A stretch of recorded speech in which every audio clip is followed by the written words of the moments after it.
फरवरी 2025 की क्रोनोलॉजी में हम राष्ट्रीय परिदृश्य जिसमें नेशनल लेवल पर जो भी करंट जी के बनता है उसके बारे में हम यहाँ पर एक एक करके चर्चा करेंगे। और इससे पहले आप अंतर्राष्ट्रीय परिदृश्य का अंतर्राष्ट्रीय स्तर पर जो भी करंट जी के बनता है उसके बारे में हम ऑलरेडी यहाँ पर चर्चा कर चुके हैं। अब यहाँ पर आते हैं हम राष्ट्रीय परिदृश्य। इसमें हम यहाँ पर जो प्रमुख टॉपिकों के बारे में पढ़ेंगे उनमें यहाँ पर देखिए सबसे बड़ी तो जो नीति आयोग के द्वारा विश्व स्वास्थ्य सूचकांक जारी की गई थी वो हमें यहाँ पर सबसे इम्पोर्टेंट टॉपिकों में से देखने को मिलेगी।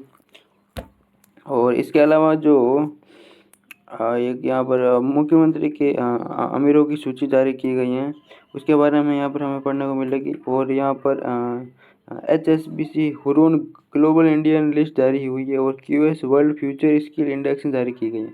इनमें हमें भारत का क्या स्थान है, विश्व में किसका प्रथम स्थान है, कौन अंतिम स्थान है, इन सब के बारे में यहाँ पर हमें पढ़ने को मिलेगा। और यहाँ पर विश्व हेरिटेज सूची में जो नए स्थानों को शामिल किया गया है उनमें से हमें यहाँ पर एक एक करके यहाँ पर हमें इम्पोर्टेंट टॉपिक के बारे में पढ़ने को मिलेगा। जो एग्ज़ाम की दृष्टि से इम्पोर्टेंट है वो हम यहाँ पर हम पढ़ने वाले हैं। तो हम यहाँ पर शुरुआत करते हैं। जैसे कि हाल ही में जो गणतंत्र दिवस मनाया गया था 26 जनवरी को, वो 76वां गणतंत्र दिवस था।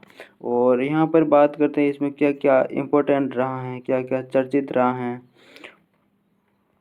तो इसमें देखिए सबसे बड़ी बात है मुख्य अतिथि। यहाँ पर 76वें गणतंत्र दिवस में भारत के मुख्य अतिथि इंडोनेशिया के जो राष्ट्रपति हैं पर वो सुबियांतो, ये भारत के मुख्य अतिथि के रूप में रहे थे। और अगर इतिहास के पर्सपेक्टिव से देखा जाए तो आपको पता है कि जो भारत ने पहली बार गणतंत्र दिवस मनाया था 1950 के अंदर, उस समय भी जो मुख्य अतिथि थे वो सुकर्णो थे। कौन थे? सुकर्णो, जो कि इंडोनेशिया के राष्ट्रपति है, वो यहाँ पर मुख्य अतिथि रहे थे। और अभी वर्तमान में इंडोनेशिया के राष्ट्रपति पेब्रो सुबियांतो ही रहे हैं। तो यहाँ पर यह एग्जाम की दृष्टि इम्पोर्टेंट बनता है, ज़रूर इसको याद रख लेना है। और अब हम थोड़ा ऊपर की तरफ आते हैं। और इस बार जो गणतंत्र दिवस बनाए उसकी थीम क्या थी? तो वो थीम थी स्वर्णिम भारत और विरासत और विकास। ये इसकी है जो थीम रही हैं। और यहाँ पर अब थोड़ी झांकियों के बारे में पढ़ लेते हैं। तो यहाँ पर देखिए टोटल कितनी झांकियाँ निकाली गई थी? 31 झांकियाँ निकाली गई थी। और पहली झांकी क्या थी? पहली झांकी किस झांकी निकाली गई थी? तीनों सेनाओं का संयुक्त रूप से झांकी सशक्त और सुरक्षित भारत। ये उस झांकी का नाम है, सशक्त और सुरक्षित भारत। इसको यहाँ पर सबसे पहले निकाला गया था। तो इस झांकियों में यहाँ पर किसको स्थान मिला, प्रथम स्थान मिला, उन सब के स्तर पर अलग अलग इनको जो पुरस्कार दिया गया था इन झांकियों को। तो यहाँ पर देख लेते हैं कि जो पीपुल्स चॉइस अवार्ड गणतंत्र 76वें गणतंत्र दिवस में पीपल्स चॉइस अवार्ड की झांकी को प्रदान किया गया था। तो कर्तव्य पर महाकुंभ, ये जो झांकी थी इसको यहाँ पर पीपल्स चॉइस अवार्ड दिया गया था। दूसरे स्थान की बात करें तो गुजरात की झांकी थी वडनगर, इसको प्रदर्शित किया गया था और इसको यहाँ पर दूसरा स्थान मिला था, है ना। और तो ये प्रमुख इम्पोर्टेंट रहा है इस गणतंत्र दिवस में। सिंपली आपको ये याद रखना है मुख्य अतिथि कौन थे, इसकी थीम क्या थी, टोटल कितनी झांकियाँ हैं और किन झांकियों को स्थान मिला है, ये आपको इसमें याद रखना है, जो कि हम इसके बारे में हम चर्चा कर चुके हैं। बढ़ते हैं अगले सवाल, वो है विश्व विरासत सूची या जो यूनेस्को के द्वारा विश्व जो हेरिटेज स्थलों को शामिल किया जाता है उनके बारे में यहाँ पर हम बात करेंगे। तो इस बार किन को शामिल किया गया है? तो रामसर ने विश्व विरासत, रामसर ने जिलों की नगरी उदयपुर को विश्व विरासत में इस बार है जो शामिल किया, उदयपुर। और दूसरा है इंदौर, इन दो नए शहरों को है जो शामिल किया गया है। तो टोटल अब विश्व विरासत में कितने स्थान हो गए? 74 स्थान हो गए अब, जब इंदौर और उदयपुर को शामिल करने के बाद। ये आपको याद रखना है ना। तो हम यहाँ पर थोड़ा सा इसके बारे में यहाँ पर चर्चा कर लेते हैं कि ये जो स्थान है ये कहाँ पर है। तो इंदौर और उदयपुर ऐसे दो पहले शहर बन गए जिन्होंने रामसर कन्वेंशन की मान्यता प्राप्त कर वैलेंटाइन शहरों की सूची में अपनी जगह बनाई है ना। तो देखिए ये यहाँ पर दिया हुआ भी है, ऐसे शहरों में सूची में अब 74 पहुँच गई हैं, है ना। रामसर कन्वेंशन की मेंटलिटी सिटी मान्यता पर स्वतंत्र सलाहकार समिति द्वारा 31 शहरों को मान्यता देने से सिर्फ 74 शहर पहुंच गए। अब देखिए ये किस शहर में किस देश में कितने विरासत शामिल है वो तो हमें यहाँ पर इतना इम्पोर्टेंट नहीं बनता है। बस अभी हाल ही में किन को शामिल किया गया है तो इंदौर और उदयपुर को शामिल किया गया है, इसको आपको ज़रूर याद रखना है। अगले टॉपिक हैं वो हैं एडेलमेंट ट्रस्ट रिपोर्ट। तो यहाँ पर एक एडेलमेंट ट्रस्ट बैरोमीटर 2025 की एक रिपोर्ट जारी की गई है जो कि विश्वास के लोगों के विश्वास को आकलन करते हैं। और इसमें यहाँ पर बात करें तो इसमें प्रथम स्थान किसका है, इसमें चीन का प्रथम स्थान पर रहा है ना, पूछ सकते हैं। तो विश्व ट्रस्ट के मामलों में प्रथम स्थान किसका रहा है, चीन का, और इसमें स्कोर है 77। दूसरा स्थान इसमें इंडोनेशिया का रहा है जिसमें स्कोर है 76। देखो एक एक कम हो रहा है तो आसानी से याद रखा जा सकता है। तीसरा स्थान है हमारे भारत का 75वां स्थान है। और सबसे अंतिम स्थान की बात करें तो जापान का इसमें जो सबसे अंतिम स्थान है, सबसे निम्नतम स्थान जापान का स्कोर रहा है। तो पहला चीन हो गया, दूसरा इंडोनेशिया हो गया, तीसरा भारत हो गया, है ना, और अंतिम जापान हो गया। बस इसमें इतना याद रखना है। क्या है, एडेलमेंट ट्रस्ट बैरोमीटर 2025 रिपोर्ट, चीन प्रथम, इंडोनेशिया सेकंड, भारत का स्थान तीसरा, अंतिम स्थान जापान का। बस इतना ही याद रखना, बाकी इसको इतना ज़्यादा डीपली से समझने की ज़रूरत नहीं है कि एक किस आधार पर रिपोर्ट जारी की जाती हैं। बस नॉर्मली ट्रस्ट के बेस पर, ट्रस्ट कौन कैसा है उसके आधार पर ये रिपोर्ट जारी रहती है। अब यहाँ पर इम्पोर्टेंट सालों में से आ जाता है वो है यूसीसी, यूनिफॉर्म सिविल कोड। तो इसको लागू करने वाला अब पहला राज्य कौन बन गया है, उत्तराखंड। अब जब किसी भी राज्य के बारे में चर्चा करें तो वहाँ के मुख्यमंत्री और राज्यपाल के बारे में, जैसे उत्तराखंड के मुख्यमंत्री कौन है तो पुष्कर सिंह धामी इसके मुख्यमंत्री है। और राज्यपाल की बात करें तो लेफ्टिनेंट जनरल गुरमीत सिंह, ये है जो अभी इनके राज्यपाल है ना। तो आपको ये याद रखना है। बाकी ये जैसे पढ़ते समय जिन जिन राज्यों के बारे में आते रहते हैं उनके बारे में यहाँ पर पढ़ते हैं। तो इस कॉलम में बस इतना ही याद रखना है कि यूसीसी लागू करने वाला पहला राज्य कौन सा है, उत्तराखंड है। बाकी बस इसको इतना डीपली जानने की आवश्यकता नहीं है ना। अगला सवाल की तरफ हम बढ़ते हैं तो वो है IWAI। देखो इसमें ऐसा है कि बाकी कोई ज़्यादा इसमें विस्तार से पढ़ने की ज़रूरत नहीं, बस इतना ही याद रखना है कि IWAI यानी कि भारतीय अंतर्देशीय जल मार्ग प्राधिकरण, इन्होंने अभी अपना नया क्षेत्रीय कार्यालय कहाँ पर स्थापित किया तो वाराणसी में स्थापित किया। बस इतना याद रखना और इसमें कुछ भी पढ़ने की आवश्यकता नहीं है ना। अब हम एक इम्पोर्टेंट के बारे में पढ़ते हैं, वो है विश्व स्वास्थ्य सूचकांक। मेरा मतलब है वित्तीय स्वास्थ्य सूचकांक, विश्व नहीं है ये वित्तीय हैं और ये हमारे नेशनल लेवल पर देश के अंदर जारी की जाती हैं। तो देखिए यहाँ पर वित्तीय जब भी कोई सूचकांक आती है तो ये बनता है कि ये किसके द्वारा जारी की जाती है ना। तो जो वित्तीय स्वास्थ्य सूचकांक है इसको जारी नीति आयोग के द्वारा जारी की जाती है ना। और इसमें जो प्रथम स्थान किसका रहा, इसमें उड़ीसा का इसमें प्रथम स्थान रहा। सेकंड स्थान की बात करें तो इसमें छत्तीसगढ़ इसमें सेकंड स्थान रहा। तीसरे नंबर की बात करें तो गोवा इसमें जो तीसरे स्थान पर रहा है ना। तो और ये जारी किसके द्वारा की गई, मतलब किनकी अध्यक्षता में जारी की गई, तो ये अरविंद पनगड़िया की अध्यक्षता में इसको जारी की गई। बस इतना याद रखना है, इसको मैंने काफ़ी आपके लिए शॉर्टकट बना दिया है।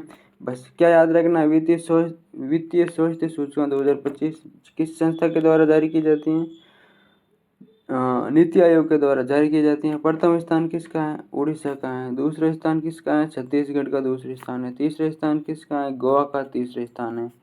किनकी अध्यक्षता में जारी की गई, अरविंद पनगड़िया की अध्यक्षता में जारी की गई। बस हो गया, बाकी इसमें और कुछ भी देखने की आवश्यकता नहीं है। और अभी हम आपने हाल ही में बहुत चर्चा में भी रहे हैं, ये जो सुरंग है, आपने यूट्यूब पर इसके बारे में देखा है, सोनमर्ग सुरंग। अब ये सुरंग कहाँ पर है? ये जम्मू कश्मीर के अंदर है।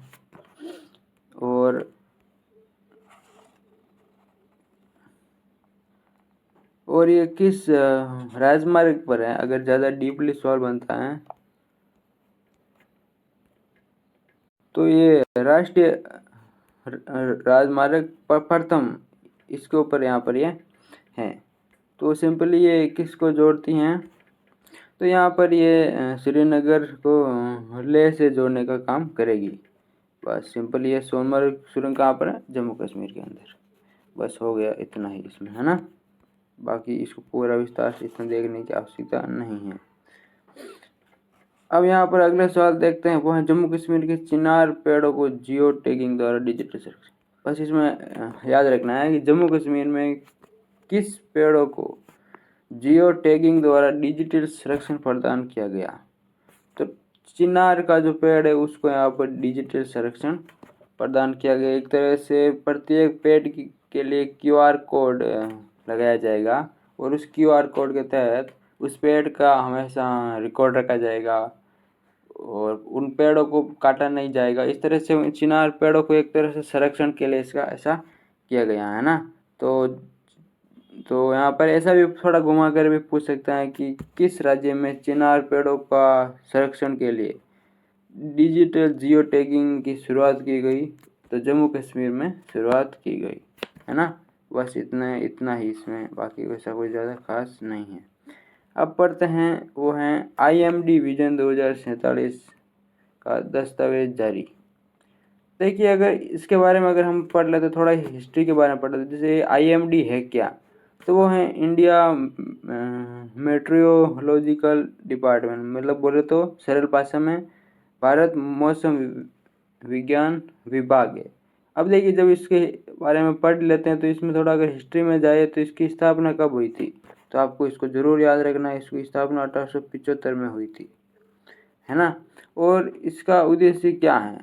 तो ये जो मौसम से संबंधित जो भी घटनाएं होती हैं उनका पूर्व अनुमान लगाया जाता है कि कहाँ पर बारिश होने वाली है, कहाँ पर सुनामी आने वाली है, तूफान आने वाला है। इससे संबंधित जो चीज़ें होती हैं उसके बारे में यहाँ पर ये अनुमान लगाने का काम करती है। कुल मिला के मौसम विज्ञान संस्था है।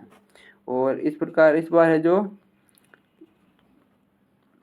यहाँ पर इसी के अंदर मिशन मौसम का शुभारंभ किया है प्रधानमंत्री के द्वारा, है ना। बस इसमें इतना ही। बढ़ते हैं नेक्स्ट सवाल में, तो वह सरकार ने 56 नई वाटरसेट विकास की परियोजनाएं को मंजूरी दी है। तो थोड़ा अगर इसको घुमाकर इस तरह से पूछा जाता है कि हाल ही में केंद्र सरकार के द्वारा कितनी नई वाटरसेट विकास परियोजना को मंजूरी दी गई है। तो 56 नई वाटरसेट परियोजना की शुरुआत की गई और इसकी मंजूरी कब दी गई है? तो यहाँ पर जनवरी 2025 में। बस 56 का आंकड़ा याद रखना है। कितनी नई वाटरसेट विकास परियोजना की शुरुआत की गई, मंजूरी दी गई? 56। बस इसमें इतना ही हो गया, फिनिश। बढ़ते हैं अगले सवाल की तरफ। वो है यहाँ पर, देखिए यहाँ पर एक फिर इंडेक्स आ गए हैं, वो है HSBC Hurun global Indian list. इसमें ऐसा है कि उन यहाँ पर उद्योगपतियों की यहाँ पर बात की गई है जो कि भारत में ही रहे, अप्रवासी बनकर रहे और यहाँ पर भारत में उन्होंने अपना कार्य शुरू किया। तो देखिए, यहाँ पर जब भी कोई रिपोर्ट आते हैं इस तरह की, तो यहाँ पर जारी कौन करता है इसके बारे में हमें ज़रूर पढ़ना चाहिए। तो इसके नाम से ही दिख रहा है, रिपोर्ट के नाम से ही, HSBC and Hurun India report. बस जारी करने वाले भी यही हैं, रिपोर्ट के भी नाम वही सेम ही है। तो यहाँ पर इसमें थोड़ा देख लेते हैं कि इसमें प्रथम स्थान किसका है। सत्य नडेला का इसमें प्रथम स्थान है, दूसरे स्थान यहाँ पर सुंदर पिचाई का है और तीसरे स्थान इसमें नील मोहन का है। सत्य नडेला की कंपनी कौन है? माइक्रोसॉफ्ट। सुंदर पिचाई की कौन सी है? अल्फाबेट। नील मोहन की कौन है? यूट्यूब।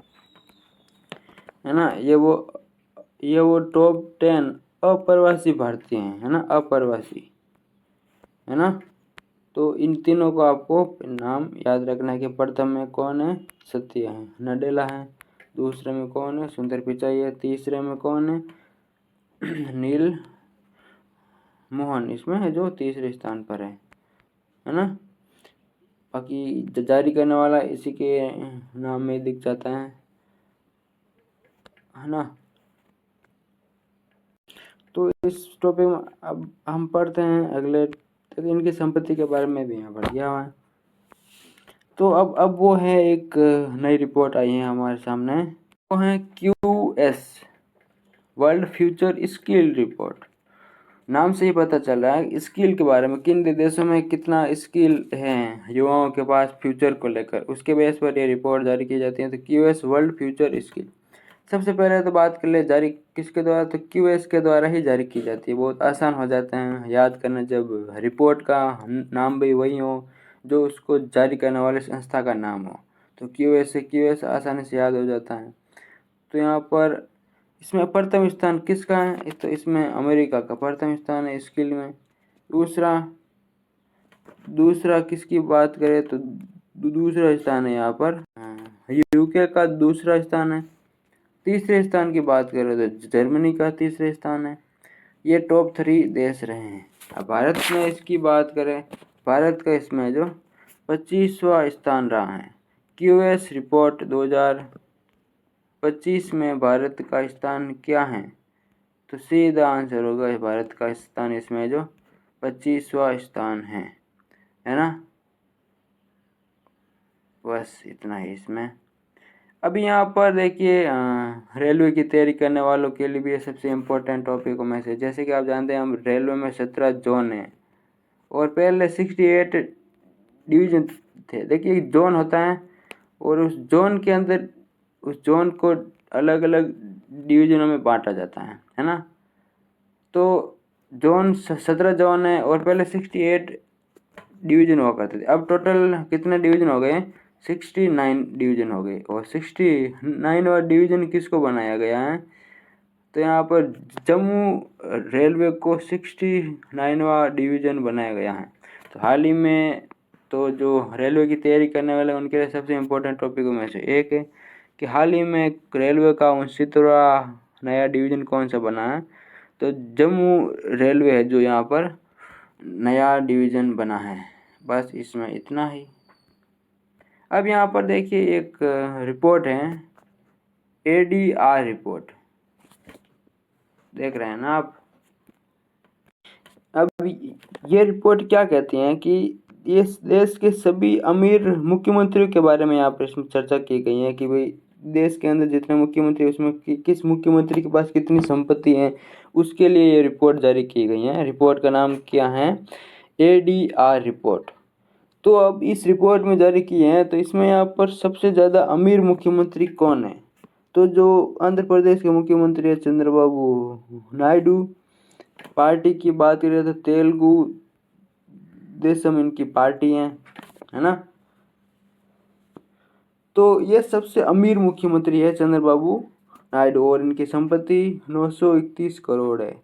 दूसरे स्थान की बात करें तो अरुणाचल प्रदेश के जो मुख्यमंत्री है पेमा खांडू, इनका यहाँ पर दूसरा स्थान है 332 करोड़ की संपत्ति के साथ। और तीसरे स्थान की बात करें तो यहाँ पर कर्नाटक के जो मुख्यमंत्री है सिद्धार्थ रमैया, इनका यहाँ पर तीसरे स्थान है 51 करोड़ की संपत्ति के साथ। सबसे अंतिम स्थान पर किसका है, तो पश्चिम बंगाल के मुख्यमंत्री ममता बनर्जी का इसमें सबसे अंतिम स्थान है सबसे। और संपत्ति इनके पास कितनी है, 15 लाख की संपत्ति है। तो प्रथम स्थान किसका हो गया, चंद्रबाबू नायडू आंध्र प्रदेश के मुख्यमंत्री। दूसरा हो गया अरुणाचल प्रदेश के मुख्यमंत्री पेमा खांडू। तीसरा हो गया सिद्धार्थ रमैया कर्नाटक के मुख्यमंत्री। अंतिम स्थान हो गया पश्चिम बंगाल के मुख्यमंत्री ममता बनर्जी 15 लाख की संपत्ति के साथ, है ना। बस इसमें इतना ही। अब यहाँ पर अभी सिंधु जल संधि का थोड़ा विवाद चला है। तो ये सिंधु जल संधि किन दो देशों के बीच है, तो ये भारत और पाकिस्तान के बीच में है। बस इतना याद रखना है। सबको पता भी है ये तो नॉर्मली। देखिए हाल ही में एक पुरातात्विक अनुभवात्मक संग्रहालय का एक उद्घाटन किया गया है। तो ये कहाँ पर किया गया है? तो ये वडनगर गुजरात के अंदर इसमें उद्घाटन किया गया है। किसके द्वारा उद्घाटन किया गया है? तो केंद्रीय गृह मंत्री एवं सहकार मंत्री अमित शाह के द्वारा इनका उद्घाटन किया गया है। तो यहाँ पर बस याद रखना है कि हाल ही में पुरातात्विक अनुभवात्मक संग्रहालय का उद्घाटन कहाँ पर किया गया है? वडनगर गुजरात के अंदर किया गया है। बस सिंपल सी बात है। और अब हम आते हैं कुछ वन लाइनर। देखिए यहाँ पर एक तटीय और जल पक्षी की जनगणना की गई है।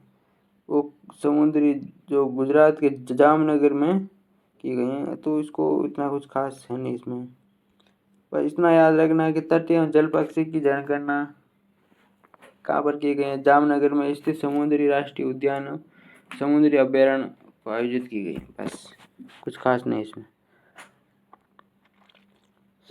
देखिए कुंभ के मेले में यहाँ पर एक चर्चित सवाल में से ये बनता है कि जो महामृत्युंजय यंत्र है ये इसका किसके द्वारा बनाया गया था? तो हरियाणा के आचार्य स्वामी सहजानंद के द्वारा इसका निर्माण कराया गया है ना।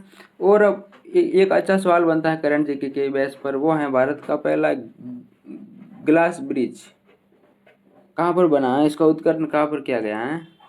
तो यहाँ पर इसका उद्घाटन तमिलनाडु के अंदर किया गया है और वहाँ के मुख्यमंत्री M.K. स्टालिन के द्वारा इनका उद्घाटन किया गया। कन्याकुमारी तमिलनाडु के अंदर भारत का पहला ग्लास ब्रिज कहाँ बना? कन्याकुमारी तमिलनाडु के अंदर। बस अब जो करंट अफेयर के जो मंथली रिव्यू में जो वन लाइनर क्वेश्चन बनते हैं उसके बारे में हम यहाँ पर एक एक करके देखेंगे। तो वह स्टार्टअप एवं उद्योग जगत के हितकारों को समर्पित भारत के अपनी तरफ से पहली CSIR मेगा इन्वेस्टमेंट कॉम्प्लेक्स का उद्घाटन कहाँ पर किया गया? मुंबई में इसका उद्घाटन किया गया। अच्छा सवाल ये है कि कौन सा राज्य आयुष्मान भारत प्रधानमंत्री जन आरोग्य योजना लागू करने वाला देश का 34वां राज्य बना, या फिर कह सकते हैं हाल ही में नवीनतम राज्य बना? तो कौन बना है? वो उड़ीसा यहाँ पर बना है। और यहाँ पर देखिए थोड़ा अजीब सा टाइप का सवाल है कि किस राज्य सरकार ने आपातकाल जो कि 1975 से 1977 इंदिरा गांधी की सरकार के समय लगा था, उस समय के समय जेल गए सभी जीवित व्यक्तियों को 1 जनवरी 2025 से 20,000 रुपये की पेंशन देने की शुरुआत किस राज्य में की गई? तो उड़ीसा राज्य में इसकी जो शुरुआत की गई है ना। थोड़ी सी अजीब टाइप की घटना है कि इमरजेंसी के टाइम जिन जिनको पकड़ के जेल में डाला गया था, अब सरकार जो जो अभी जीवित है उनको यहाँ पर पेंशन देगी। कौन सी किस राज्य की सरकार देगी? तो उड़ीसा राज्य की सरकार यहाँ पर देगी। अब बात करते हैं केंद्र सरकार ने हाल ही में दिवंगत प्रणब मुखर्जी के स्मारक हेतु कहाँ पर जगह देने की मंजूरी दी है? तो राजघाट स्थित राष्ट्रीय स्मृति में, है ना। बाकी देखिए यहाँ पर थोड़ा सा एक अच्छा सवाल है। असम के मुख्यमंत्री हेमंत बिस्वा शर्मा सब जानते हैं, इन्होंने किस शहर को राज्य की दूसरी राजधानी के रूप में उन्नत करने की घोषणा की है? तो डिब्रूगढ़ को यहाँ पर असम की दूसरी राजधानी के रूप में घोषणा की है उन्नत। देखिए यहाँ पर ये तो मैं समझता हूँ चीन का सवाल है, हमारे लिए ऐसा कोई इम्पोर्टेंट है भी नहीं कि विश्व की सबसे लंबी एक्सप्रेस सुरंग कहाँ बनी है? तो तियानशान सेंगली नाम की है ये जो सुरंग है वो चीन के अंदर बनी है ना। बाकी ये भी कुछ खास नहीं है। बाइडेन है भारत की ये जो बाबा अनुसंधान संस्थान है, इंदिरा गांधी परमाणु अनुसंधान है, इंडियन रेयर अर्थ, इनके ऊपर जो परमाणु का जो प्रतिबंध था वो हटा दिया है। ठीक है, ऐसा कोई खास नहीं इसमें। ठीक है, नहीं भी देखो तो चलेगा। तो ये हमने अंतर्राष्ट्रीय परिदृश्य हमने पढ़ा, जो नहीं मेरा मतलब है राष्ट्रीय परिदृश्य पढ़ा, जिसमें हमने देश के अंदर जो जो करंट अफेयर बनता है उसके बारे में हमने पढ़ा था। और अगले जो भी पार्ट लेके आएंगे उसमें हम अंतरिक्ष रक्षा प्रौद्योगिकी और जो स्पेस के क्षेत्र में जो कौन सी इसरो के द्वारा कौन सी उपग्रह लॉन्च किए गए थे उनके बारे में, और यहाँ पर कौन सी नई मिसाइलों के बारे में परीक्षण किया गया, ये सब चीज़ें हमें अंतरिक्ष रक्षा प्रौद्योगिकी में देखने को मिलेगी। तो वो हम यहाँ पर अगले पार्ट में यहाँ पर चर्चा करेंगे। फिलहाल इस वीडियो में इतना ही। और PDF टेक्नोलॉजी की PDF के लिए टेलीग्राम चैनल ज्वाइन कर सकते हैं, जिसकी डिस्क्रिप्शन में लिंक दे दूँगा।